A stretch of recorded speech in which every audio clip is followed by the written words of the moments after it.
మద్యం కుంభకోణం కేసులో ఆరోపణలు ఎదుర్కొంటున్న ఢిల్లీ సీఎం కేజ్రీవాల్ ను నేడు ఈడీ అదుపులోకి తీసుకునే అవకాశం ఉందందున అనుమానాలు నేపథ్యంలో ఈడీ స్పందించింది. కేజ్రీవాల్ అరెస్టుపై వస్తున్న వార్తలు అవాస్తవమని తేల్చి చెప్పింది. విచారణకు 4వ సమన్లో వచ్చే అవకాశం ఉందని ఈడీ అధికారులు తెలిపారు.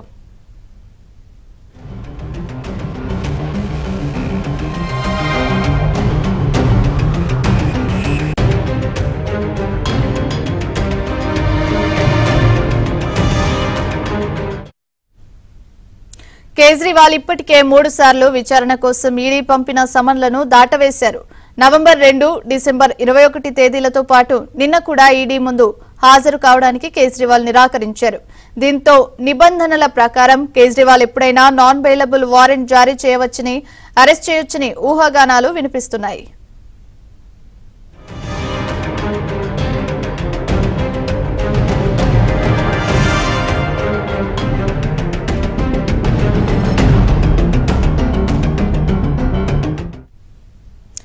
కాగా ఈడీ దర్యాప్తుకు సహకరించేందుకు సిద్ధంగా ఉన్నాం, కానీ ఈడీ నోటీసు చట్టవిరుద్ధమని ఆప్ నేతలు అంటున్నారు.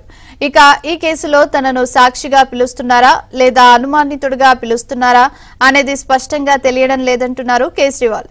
ఈ ఏడాది జరగనున్న సార్వత్రిక ఎన్నికల్లో ప్రచారం చేయకుండా తనను ఆపాలని ఈడీ ప్రయత్నిస్తోందని ఆరోపిస్తున్నారు.